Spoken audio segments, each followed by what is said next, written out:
It is a few minutes before 9 in the evening on the 7th of August 1941, and you are sitting in the cramped nose of a long-range bomber as it climbs off a grass strip on a small island in the Baltic Sea. The air outside is already cold, and it is getting colder. Below you, the dark water of the Gulf of Riga slides past, and behind you on the mainland, the front is collapsing. Your engines are set lean to save every drop of fuel. You are carrying a small load of bombs and a full load of gasoline, and you are pointed at the one target on the map that Germany has told the entire world is beyond your reach. You are pointed at Berlin. The man leading this flight is a colonel named Yevgeny Preobrazhensky. His navigator, sitting near you in the glass nose, is Pyotr Koplov. The aircraft under you is an Ilyushin, a twin-engine machine the Soviets called the DB-3. And what these men are about to do, on this night, will not win the war and will not level a single German factory. It will do something the German High Command believed was impossible in August of 1941. It will put Soviet bombs on the roofs of the German capital at the exact moment Berlin was certain the Soviet Air Force no longer existed. This is the story of that aircraft and that raid, and of everything the aircraft went on to do. It is the story of a naval bomber that reached the one city that was supposed to be safe, and then spent the rest of the war as the backbone of the entire Soviet long-range effort. Start with the machine itself, because the raid makes no sense without it. The DB-3 was a twin-engine, low-wing monoplane that first flew back in 1935. The letters stood for long-range bomber, and that was the whole design in 3 words. It was built to carry a bomb load a very long way, farther than almost anything else the Soviets had. In its early form, it could lift about 1,100 pounds of bombs out to a range near 2,500 miles, or a heavier load of roughly a ton over a shorter distance. On external racks, for short missions, it could carry as much as 2.5 tons. Its designer was Sergei Ilyushin, and the aircraft would carry his name to the end of the war. In 1938, the Ilyushin Bureau reworked the design to make it easier to build and better to fly, and called the new version the DB-3F. The letter stood for a Russian word meaning boosted.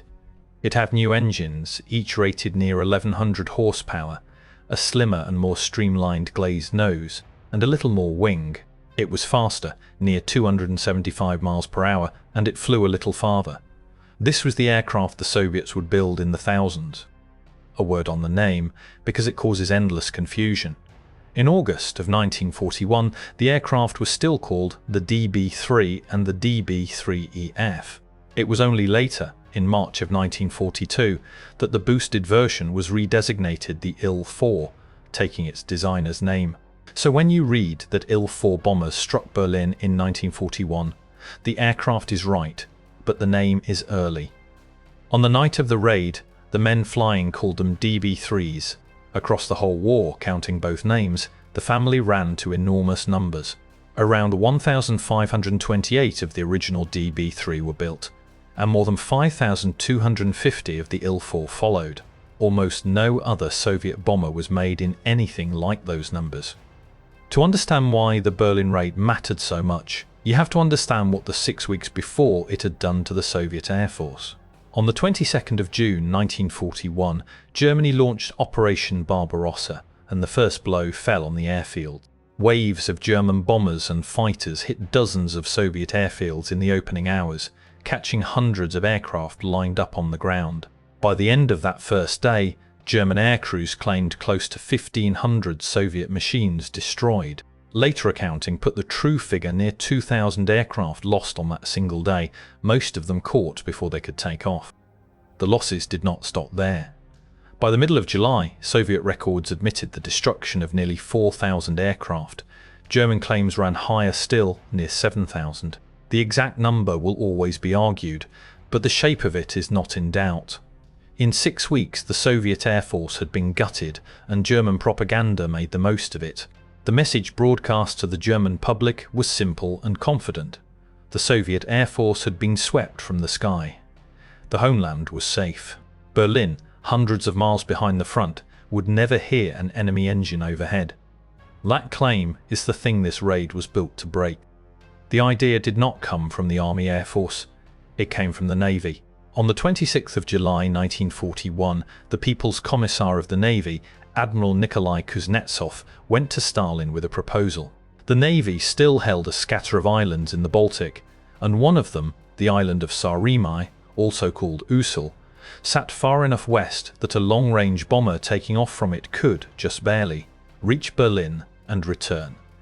The island was already behind the advancing German line. It was nearly cut off, but the airfield near the village of Kahul was still in Soviet hands, and from that airfield the math worked. The math worked, but only just. From Kahul to Berlin and back was a round trip of more than 1,100 miles, most of it over open sea and enemy-held coast. That distance sat at the extreme edge of what the DB3 could do. There was almost no margin. A headwind, a wrong turn, a few extra minutes over the target, and a crew would run its tanks dry over the Baltic on the way home. To make the range at all, the bombers had to fly light. That meant small bomb loads, far below what the aircraft could physically carry. The fuel came first, the bombs came second. The unit chosen for the job was a naval one, not an army one. It was the 1st Mine and Torpedo Air Regiment of the Red Banner Baltic Fleet Air Force, and its normal work was attacking ships. The aircraft it flew were the naval version of the bomber, the DB3 torpedo type, machines built to carry a torpedo against enemy vessels in the Baltic. Now they were handed a strategic target hundreds of miles inland. In early August, Colonel Preobrazhensky pulled together a special group drawn from all of the regiment's squadrons and moved them onto the airfield at Kahul, out on Saaremaa, behind the German line. The crews spent days preparing. They studied the route, calculated the fuel to the last gallon, and stripped the aircraft of every unnecessary pound. On the evening of the 7th of August, they went. Sources differ slightly on the exact count of aircraft that lifted off that first night, with figures given between 13 and 15. Preobrazhensky led, with Koklov navigating in the lead aircraft. They took off from the grass strip near Kahul and turned out over the Baltic in the dark. The flight itself was a battle against the aircraft in the air, before it was ever a battle against the enemy. To stay above the German anti-aircraft guns and night fighters, the bombers climbed to about 23,000 feet, nearly 4.5 miles up. At that height, in August, the outside air was far below freezing. The DB3 had no cabin heating worth the name. The crews flew on oxygen, and the cold worked its way into everything. The glass of the cockpit windows froze over. The goggles on the crewmen's faces frosted. Ice formed on the inside of the canopy. For hour after hour they flew north of the direct line, out over the sea, then turned south toward the German coast, holding altitude, watching the fuel, saying almost nothing. They crossed the coast near the port of Stettin, northeast of Berlin. And here the strangeness of the situation worked in their favour. Berlin was not blacked out. The city was lit, because the city was certain it was safe. No air raid alarm sounded as the bombers approached, because nobody in the German air defence network believed a Soviet aircraft could possibly be over northern Germany. When German searchlights and guns did react, some reports say they signalled the aircraft as if they were friendly, assuming any bomber at that height over Berlin had to be one of their own coming home. Preobrazhensky's crews reached the capital.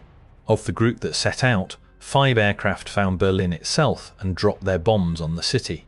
The rest, unable to reach the capital or forced off by conditions, released their loads on Stettin as a secondary target. On the way home, the lead crew sent the words that were passed up the chain that night. "My place is Berlin. Task accomplished. Returning to base." Then the long, cold flight back across the Baltic to the island, tanks running down toward empty, until the wheels touched the grass at Kahul again. The physical damage to Berlin was small, and it is important to be honest about that. A handful of bombers carrying reduced loads, dropped from more than 4 miles up at night, could not do serious harm to a city that size. No factory was crippled. This was not the 1,000-bomber pounding that Berlin would suffer later in the war from the west. Measured in destroyed buildings, the raid barely registered. But that was never the point, and the men who ordered it knew that from the start. The point was the fact of it. For 6 weeks the world had been told the Soviet Air Force was finished. Now Soviet bombs were falling on the German capital.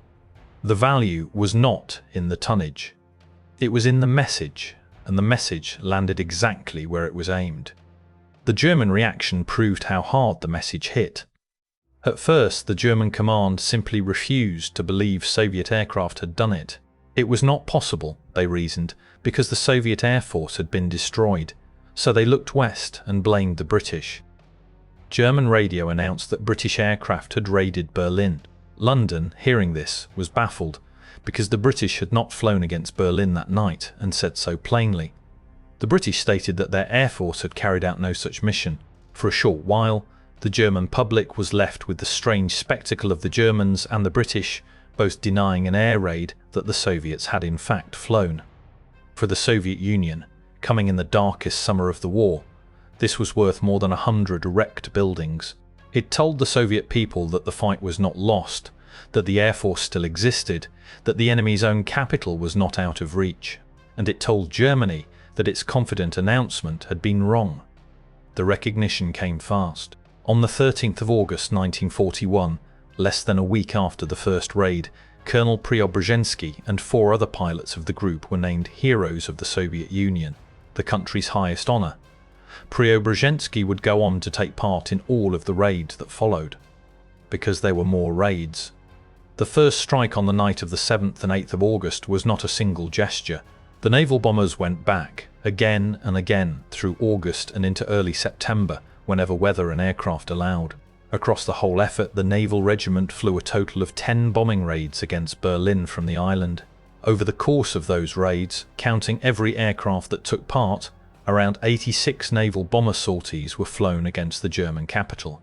Of those, about 33 actually reached Berlin itself.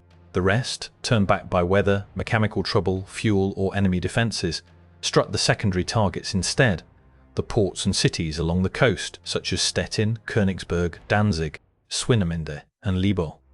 The Army Air Force joined the effort as well, a separate long-range bomber force flying from airfields nearer Leningrad, including the heavy 4-engine Petyakov P-8, mounted its own raids on Berlin and on Königsberg in the same weeks. These army raids ran into serious trouble.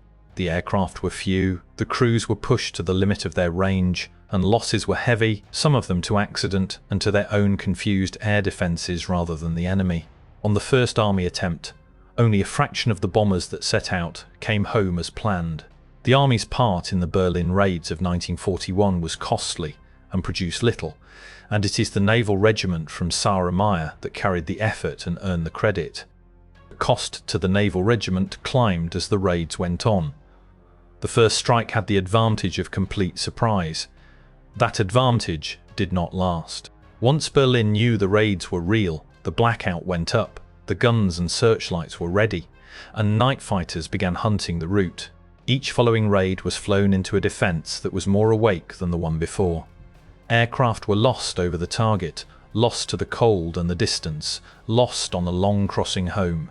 The margins that had been thin on the first night grew thinner as tired crews flew tired aircraft again and again over the same brutal route. And then the geography that had made the raids possible took them away. The whole effort depended on holding that one airfield on Saaremaa out on the edge of a front that was moving the wrong way. Through August and into September, the German advance rolled up the Baltic. The islands of the Moonsund archipelago, Saaremaa among them, were cut off and then assaulted. The last raid on Berlin from the island was flown on the night of the 4th and 5th of September 1941. After that, the airfield could no longer be held. As the Germans closed in on the Baltic islands through the autumn, the base at Kahul had to be abandoned, and by October the islands were overrun and the airfields that had launched the raids were gone. With the loss of the island, the naval bombers lost the only strip from which the round trip to Berlin was even possible.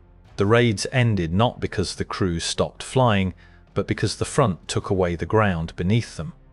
But the aircraft's war was only beginning, and this is the part the Berlin story usually leaves out. The bomber that reached Berlin in the summer of 1941 became the single most important aircraft in the entire Soviet long-range effort for the rest of the war. On the 5th of March 1942, the Soviets pulled their long-range bombers out of the regular air force and set them up as an independent arm, the Long-Range Aviation, commanded by Alexander Golovanov. And the aircraft that filled its ranks, above all others, was the newly renamed Il-4. By the 1st of May 1942, the Long-Range Aviation counted more than 300 Il-4s, and they made up more than 90% of its bomber strength. When the Soviet Union wanted to hit something far behind the front, this was very nearly the only aircraft it had to do it with. That mattered because the Soviet Union never built a strategic bombing force to match what the British and Americans put over Germany. There was no Soviet equivalent of the 1,000 bomber raid. What there was, instead, was the Il-4, flown in small numbers against deep targets whenever the war allowed it. Through 1942, 43 and 44, Long-Range Aviation sent these bombers against rail junctions, supply dumps and industrial targets far behind the German front, and against the capitals of Germany's allies. Over the course of the war, Soviet long-range bombers struck Danzig, Königsberg, Warsaw, Bucharest, Budapest, the Romanian oil centre at Ploesti and the Baltic ports again and again. The raids were small by Western standards, and they exposed the same problems every time: thin crews, weak navigation, and loads too light to do decisive harm. But they were the strategic reach the Soviet Union had, and the Il-4 was the machine that gave it. One example shows both the ambition and the limits. In the early part of 1944, the Long-Range Aviation threw itself at the Finnish capital, Helsinki, in a series of very large raids meant to force Finland out of the war. Across those raids, the bombers flew more than 2,000 sorties and dropped well over 10,000 bombs, yet only around 700 of those bombs came down inside the city itself. The rest fell wide, into the sea and the surrounding country, because navigating at night over that distance with the equipment of the day was desperately hard. It was, by the numbers, a comparative failure. And yet the sheer weight of the effort, together with strong Finnish defences and warnings, helped push Finland toward leaving the war within months. Once again, the Il-4 had delivered less in destruction than in pressure, which had been the pattern since Berlin. There was a second career running alongside the bombing, and it went back to the aircraft's naval roots. The naval version was a torpedo bomber, and the same mine and torpedo regiments that had flown to Berlin spent the middle years of the war hunting ships. A specialised torpedo variant, the Il-4 torpedo type, carried an aerial torpedo, the 45-36, slung under the fuselage, and could carry naval mines in place of bombs. Only about 100 airframes were fully converted to the torpedo role, but they were spread across the fleets, the Baltic, the Black Sea, and the Northern Fleet up in the Arctic. From 1942 to 1944, these aircraft flew anti-shipping strikes against Axis vessels, coming in low over the water to drop a torpedo or laying mines in enemy shipping lanes. It was dangerous, exacting work, and it made the Il-4 one of the few aircraft that served the Soviet Union as both a strategic bomber and a fleet torpedo bomber. For all of that, the aircraft had real and serious weaknesses, and the honest account has to name them. Its defensive armament was light for a bomber of its size, typically just 3 rifle-caliber machine guns, and there was a known blind spot below and behind the aircraft where an attacking fighter could sit almost unopposed. Flown by day against a prepared enemy, the Il-4 was vulnerable, and it took heavy losses whenever it was used that way. This is the main reason the long-range aviation increasingly flew it at night. The cover of darkness was not a preference. It was the only way to keep the loss rate survivable. And it was the same lesson the Baltic Fleet had learned climbing to 23,000 feet over Berlin in the freezing dark of that first raid. So what should be made of it all? If you measure the Il-4 the way you would measure a Western heavy bomber, by tons dropped and cities flattened, it looks modest. Small loads, light defences, deep raids that often missed, and a strategic effort that never came close to what the Allies mounted in the West. That is the wrong yardstick. And it was the wrong yardstick from the very first night over Berlin. The right measure is what the aircraft made possible with what it had. In the worst weeks of the war, with the German army driving deep into Soviet territory and German propaganda declaring the Soviet Air Force destroyed, a naval regiment flew this bomber more than 1,100 miles from a doomed island and put bombs on the German capital. It forced Germany to admit, if only by the clumsy business of blaming the British, that its confident claim had been false. And for the next 3 years, The same aircraft carried nearly the whole of the Soviet Union's ability to reach beyond the front, as a bomber over enemy capitals, and as a torpedo carrier over enemy sea lanes, when almost nothing else could reach at all. The men who flew it understood what it was worth. Preobrazhensky, the colonel who led that first flight and everyone after, became one of the most decorated naval aviators of the war. Koklov, the navigator who guided the lead aircraft to Berlin in the dark, became a hero of the Soviet Union in his own right. And the machine itself, the Long-Range Aviation that answered a claim of total victory with bombs over Berlin, went on to serve from the Arctic to the Black Sea until the war was won. That is the wrath of the Soviet long-range bomber. Not a firestorm, and not a knockout blow. A workhorse designed for range, flown to the very edge of that range by crews in freezing glass noses 4.5 miles above the sea, that reached the one city that was supposed to be untouchable, and then spent the rest of the war doing the same impossible arithmetic over and over. The damage was slight, and the meaning was enormous, and both of those things were true at once. When Germany had told the world the Soviet Air Force was gone, the Soviet Navy flew this aircraft to Berlin to say that it was not, and it never stopped flying until the war was over.